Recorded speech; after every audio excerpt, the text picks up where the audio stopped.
Bienvenue au Club 700. Nous continuons dans notre rubrique mariage. Nous allons parler aujourd'hui de contrat de mariage. Oui, on en parle. Alors, c'est comme quand vous allez travailler, CDD ou CDI. Avec Charlemagne Sobia, nous allons voir quel est le meilleur contrat. Et s'il faut parler de contrat. Bonjour Charlemagne. Bonjour Massi. Alors, aujourd'hui, vous nous parlez de mariage CDD ou mariage CDI. Tout à fait. Qu'est-ce que ça veut dire exactement? Le CDD, c'est un contrat à durée déterminée. Oui. Donc, l'employeur s'engage à vous verser un salaire, vous employez pendant une certaine période, et en retour aussi, vous devez faire un certain nombre de choses pendant la durée du contrat. Oui. Il arrive que on avait fait un prêt bancaire, par exemple, et pour construire quelque chose, la banque vous pose des conditions. Et par rapport à ça, vous acceptez, etc. Plusieurs rentrent dans le mariage avec en tête l'idée de contrat. C'est-à-dire, s'il fait sa part, s'il remplit telle et telle condition, moi aussi en retour, je ferai ça. C'est une erreur. Parce que votre mari ou votre femme ne pourra pas toujours répondre pleinement à vos attentes. Oui. Or, on va en tête, s'il répond à mes attentes, en retour, je ferai ça et ça. C'est un contrat. La deuxième chose, on est dans une société aujourd'hui où les gens se disent qu'on ne peut plus réussir son mariage, on ne peut plus rester longtemps ensemble. Pourquoi? Preuve, lorsque vous dites à quelqu'un, ça fait 5 ans que vous êtes marié, ah bon, 5 ans, vous êtes toujours là? Dans la tête du commun des mortels, on ne peut plus vivre ensemble plus de 5 ou 7 ans. Donc, les gens vont dans le mariage dans le but juste, peut-être de faire des enfants, juste pour 3 ou 4, 5 ans. Donc, ils vont dans le mariage avec l'idée de contrat et dans le mariage aussi avec l'idée qu'ils en ont pour 5 ou 7 ans. L'inconvénient, c'est que quand tu vas juste pour 5 ou 7 ans, tu ne t'investis pas pleinement et de deux, tu es sur tes gardes. Il y a beaucoup qui, dans leur relation avec leur mari ou leur femme, ils sont tout le temps sur leur garde. Ils prennent des dispositions parce qu'ils se disent que ça ne marchera pas. Et donc, ils prennent des dispositions de telle sorte que lorsqu'il y aura l'échec, ils ne soient pas perdants. Et c'est tout ça, le mariage CDD. Autre chose, à l'époque, lorsqu'on fabriquait quelque chose, ça peut être une voiture ou ceci, c'était pour que ça dure.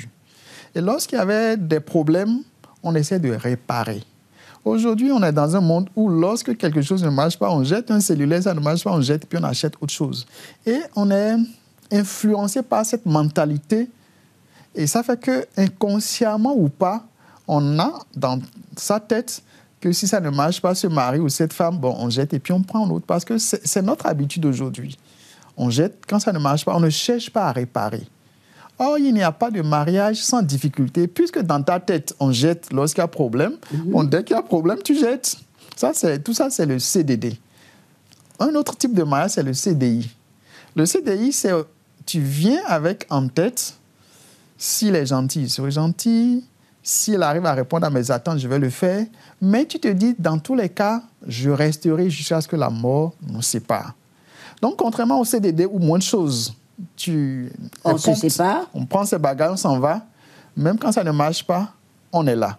Mais on ne travaille pas réellement pour la réussite. On accepte tout, on est comme résigné. On est comme quelqu'un qui se dit, bon, c'est comme ça, c'est la fatalité. Dans le mariage CDI, on vit plutôt dans la fatalité. C'est comme ça, depuis nos aïeux, ça a été toujours comme ça. Bon, on reste comme ça. Mais on a toujours en tête l'idée de contrat. Donc, le CDI est mieux que le CDD en ce sens que tu ne penses pas au divorce. Mais la réalité, c'est qu'on n'est pas souvent épanoui. On n'est pas épanoui, on n'est pas heureux, on subit. On subit. Il y a des gens qui vont vous dire, bon, ça fait 40 ans qu'on est ensemble. C'est une bonne chose, on applaudit. Mais des fois, c'est 40 ans de souffrance. Des fois, c'est 40 ans de misère. Alors, à quoi bon aussi? S'il faut rester 40 ans et que ça soit 40 ans de souffrance ou 50 ans de souffrance, ce n'est pas ça non plus le mariage. Alors, quel est le meilleur mariage? Le meilleur mariage est celui que Dieu nous propose, qui est basé sur une alliance. Donc, le meilleur mariage, ce n'est pas un contrat, c'est une alliance. C'est une alliance. Dans notre relation avec Dieu, même lorsque nous ne sommes pas fidèles, Jésus demeure toujours fidèle. La fidélité de Dieu n'est pas liée à la fidélité de l'Église. C'est une alliance entre l'Église et Jésus. Donc, en principe, on doit rentrer dans le mariage avec l'idée d'alliance. C'est ma femme, quel que soit ce qu'elle fera, je lui resterai fidèle, j'irai jusqu'au bout. Devant Dieu, je suis appelé à répondre devant Dieu, et non seulement devant mon mari, devant ma femme. Donc, dans le vrai mariage, on voit les choses par rapport à Dieu.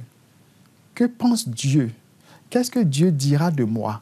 Et non, qu'est-ce que ma femme dira à mon mari? Donc, pour toute chose, Oui. on se pense d'abord à Dieu, parce qu'on est appelé à rendre compte à Dieu. Dans le contrat, on ne voit pas Dieu, on n'a pas l'idée de rendre compte à Dieu. On voit ses intérêts. On voit ses intérêts. Mais dans le mariage selon Dieu, tu sais que tu es appelé à rendre compte à Dieu. Et une alliance ne se rompt pas. Une alliance ne se rompt pas. Donc, on doit tout faire pour honorer Dieu. Donc, l'homme et la femme ici cherchent à ressembler à Jésus, à travailler à leur mariage. Et de la même manière où la maison, tous les jours, on essaye de balayer, on fait ceci, on entretient la maison, on doit entretenir la relation. Comme tous les jours, on prie. Tu ne peux pas être un bon chrétien sans prier, sans lire la Bible. Donc, on entretient notre relation avec Dieu. Alors, la relation qu'on entretient avec sa femme, les actes qu'on pose tout de suite pour nourrir cette bonne relation. Si c'est les petites choses tous les jours, les petites choses tous les jours. Nous disons qu'on ne peut pas tous les jours acheter une voiture pour sa femme. Oui, vous l'avez dit. Mais on peut tous les jours trouver un petit moyen pour lui faire plaisir. Pour lui la démontrer. même chose pour la femme, hein, dans les deux sens. Donc, de la même manière, on cherche tout le temps à plaire à Dieu. On doit chercher tout le... Au fait, si tu ne peux pas aimer la femme ou le mari qui est devant toi, comment tu peux aimer Dieu? Donc, aimer Dieu, chercher à plaire à Dieu, c'est chercher aussi à plaire à son mari et à sa femme. Dis-moi comment tu aimes, dis-moi comment tu te comportes vis-à-vis de ton mari et ta femme, et je te dirai ta relation vis-à-vis de Dieu. Donc, on doit chercher continuellement à plaire à son mari, à plaire à sa femme, et les deux doivent travailler par rapport à ça, faire en sorte que leur mariage puisse honorer Dieu. Et ça me rappelle le couple Zacharie et Élisabeth. La Bible nous dit que malgré le fait qu'ils n'avaient pas d'enfants, ils étaient irréprochables devant Dieu et devant les hommes. Oui. Les hommes peuvent dire que vous êtes irréprochable, ça peut être vrai. Mais quand Dieu dit que vous êtes irréprochable, c'est que vous l'êtes effectivement. Vraiment. Et malgré les difficultés, malgré le fait qu'ils n'avaient pas d'enfants, Élisabeth et Zacharie sont restés irréprochables. Ils s'aimaient, ils vivaient en harmonie. En harmonie, parce qu'il y avait une alliance entre eux. Rien ne viendra nous séparer, aucune épreuve ne viendra nous séparer. Les deux travaillent la main dans la main. Et quand on continue l'histoire, quand Jean-Baptiste est né, on a dit à Élisabeth de donner un nom à l'enfant. Oui. Et Élisabeth a écrit Jean-Baptiste. Les gens commençaient par insulter Élisabeth. Ça montre une fois de plus comment la société est injuste vis-à-vis d'Élisabeth, des femmes. De la femme. Alors on dit, allons voir le mari. On est allé voir le mari et il a dit la même chose que sa femme et le débat était clos. Ça montre une fois de plus que lorsque le mari assume ses responsabilités, le débat est clos. Quand la femme a dit Jean-Baptiste, les gens, non, personne dans votre lieu n'avait pas ce prénom. Oui. Mais quand on est venu voir le chef de famille, qui est en relation avec Dieu, qui a une bonne relation avec Dieu. Et qui a aussi une bonne communion avec sa femme. Et qui a dit Jean-Baptiste, le débat était clos.